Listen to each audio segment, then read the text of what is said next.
What's up, college football fans? It is Monday, November 14th, and I am producing today's podcast. My name is Phil. I'm a part of the Buckeye Scoop radio network. Buckeye Scoop is where you can find the latest in Ohio State football, basketball, recruiting, and news. All of the insights there, so I encourage you to go to buckeyescoop.com. Please give us a subscribe. Add your comments. We'd love to engage with you. So let's get things started. Today I'm talking to Ohio State insider Nevadabuck, coming on the heels of a 56-14 victory as we head into the final 2-week stretch of this college football season. So let's kick things off.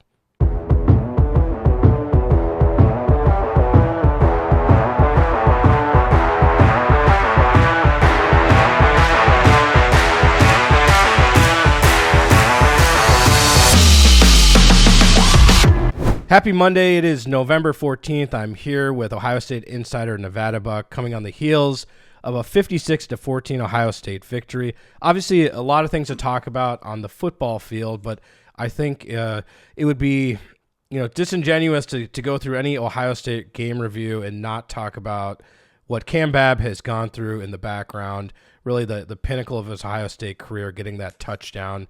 You're very familiar with the program and kind of what he's been through. Maybe you can talk a little bit about that particular moment and really the trials and tribulations that he's experienced in his career. I think Ryan Day said, 36 months of rehab, which is just hard to even wrap your mind around. So your thoughts on that? Yeah, just truly a special moment. I mean, he's just a really a monument to perseverance and really kind of an inspiration to all the players on the team. You're talking about a guy who's had, multiple surgery, 4 or 5 major surgeries on top of a number of minor ones. And, just there's been so many times when, everybody thought that he called it quits. Frankly, I thought that there was no way that he would see the field this year. When you see him out at practice, he's got this massive leg brace on. Just like, imagine the biggest leg brace that you've ever seen and make it bigger than that. And that's what he wears. And you see him hobbling around, and you just don't think that there's any way that he could ever get out there and play. And sure enough, he did. Caught a touchdown pass, first one he's caught since high school. And again, the team went crazy. I really feel like it was kind of a seminal moment for the Ohio State team, kind of where it brought everything together, put a lot of things in perspective. And Cam really showed why he's been chosen a 2-time captain for a guy that doesn't play. He's really an inspiration to his teammates and really an inspiration to us all. So it was a great moment. Yeah, I rewound that, 3 or 4 times. And, each time I was actually looking at all the players in the background, right? It was trying to see like their reaction was really special. And, you talk about like just getting out there, how difficult that was. It's sort of sad, but I kind of almost, maybe this is the closure he needed for his football career. He went out there as an Ohio State Buckeye, had that touchdown. He's obviously done a lot in the locker room as a leader of the football team. So maybe that's the closure he needs, but I think it seems like someone who's going to do well no matter what he sets his mind to in life. You said it's a seminal moment, but do you think this is something that the team sort of rallies around and is a good indicator of the type of chemistry that this team has? It does feel a little bit, I guess, not a little bit, maybe markedly improved from last year where there seemed to be a few issues, but this year it seems like this team is very close. No, it really is. And, like when stuff like that happens, you kind of look for those little signs for the team. And I think, that kind of sends the message to everybody that, you can overcome any type of adversity. You can, these guys that are blessed with so many athletic gifts, but they let little things get them down. And you see a guy like Cam that's out there just laboring and laboring. I really think that we're going to look back on this with one of those moments where we say, wow, that kind of propelled this team on. And I think the implications of that are going to be felt beyond the Indiana game for sure. So yeah, no, I think it was a key thing and something I'll never forget. That's for sure.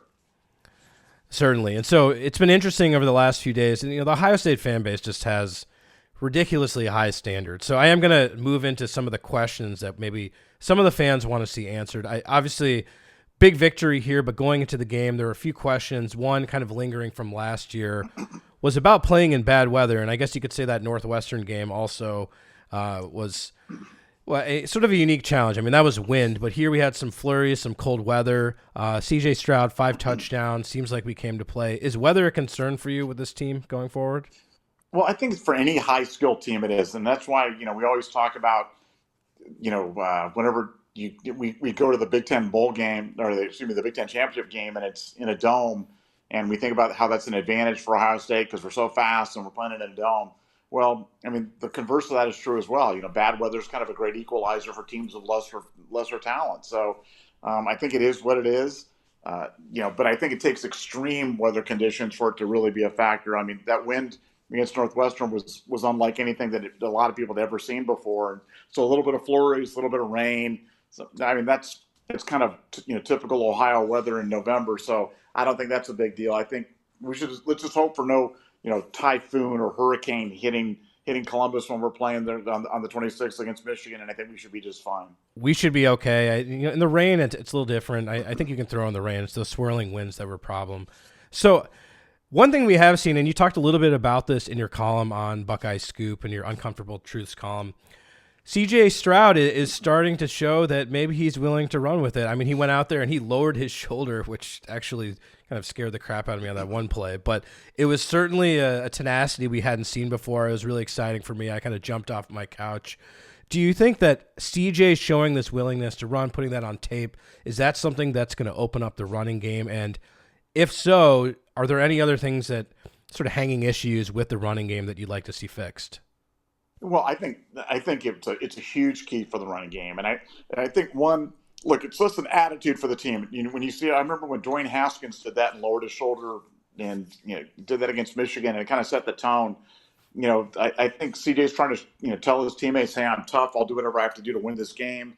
And so, from an inspirational standpoint, it certainly serves a purpose. But from a practical standpoint, it's really the key to being able to hold that backside defensive end to keep it from going flat down the line. Give those guys just a moment of pause. I mean, look, you still saw it this week with Indiana, how Indiana had nothing for us offensively except for a running quarterback who ran some of that zone read action, and it would freeze our guys.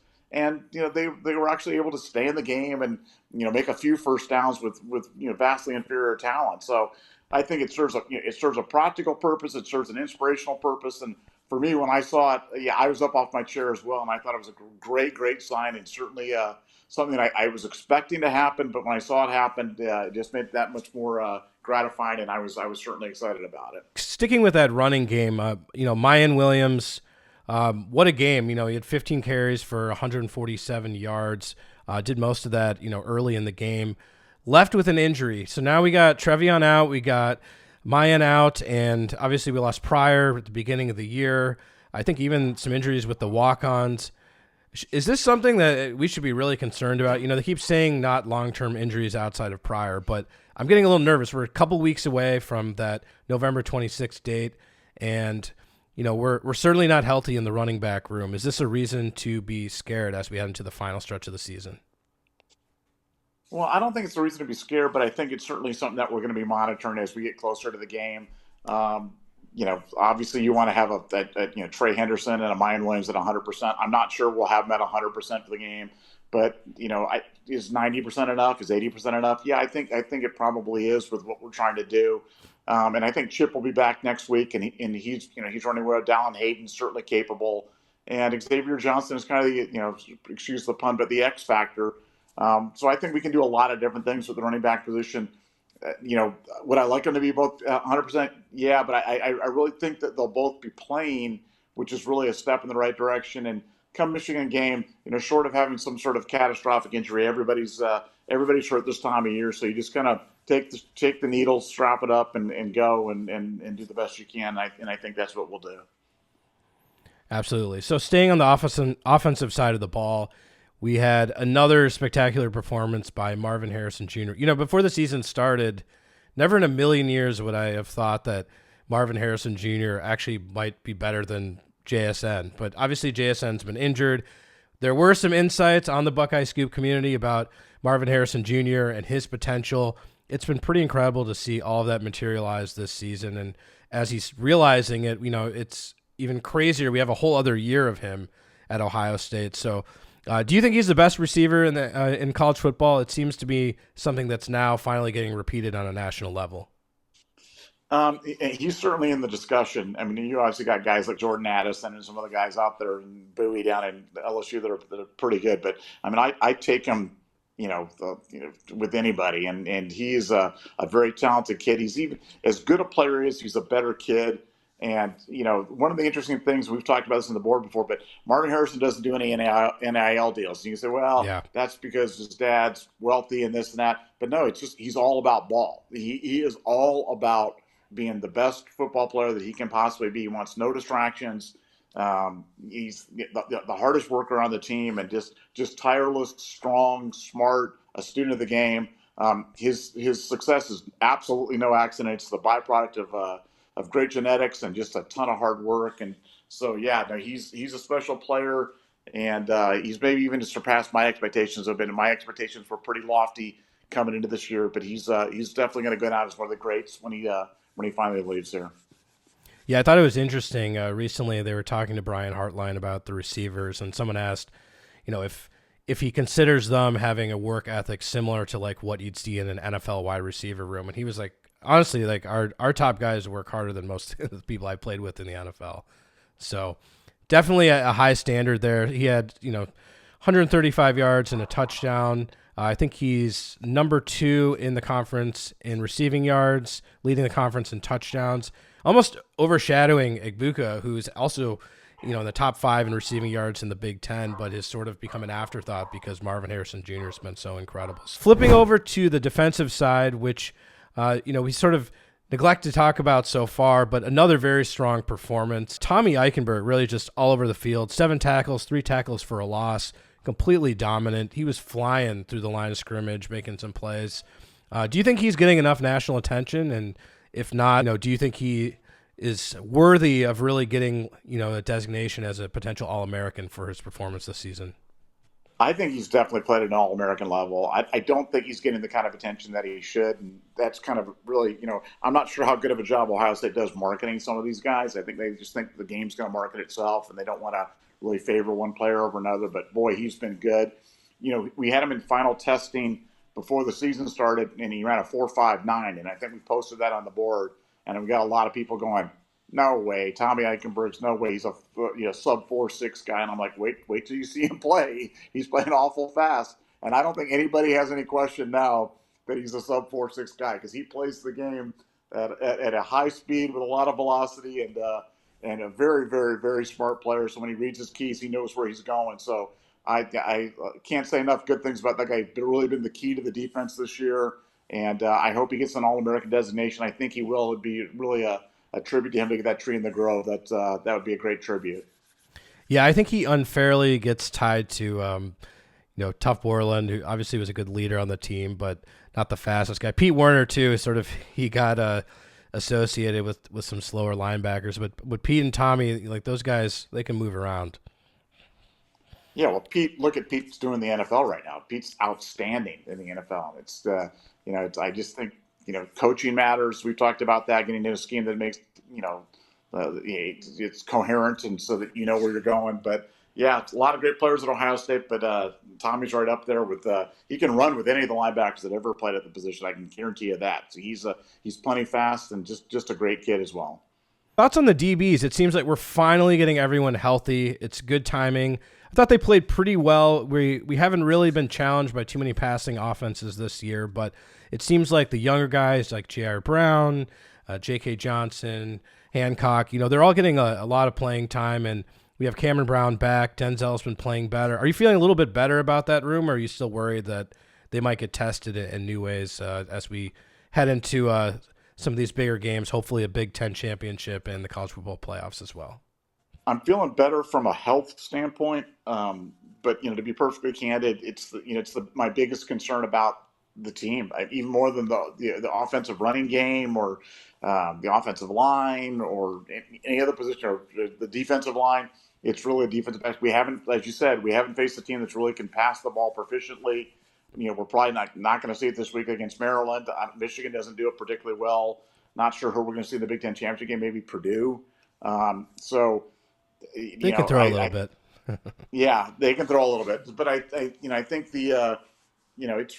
it's something it's a concern. It's a concern of mine. There were guys that were running to open this week against Indiana, and Indiana really didn't have much. So I think we've got to be better. I'm confident that Knowles will get those guys dialed in, but we at least have healthy bodies there, and that's a first step. And like I said, I have complete confidence in Jim Knowles to fix this because the job that he's done as a transformation on the total defense has been nothing short of remarkable, and I know he'll get this dialed in as well.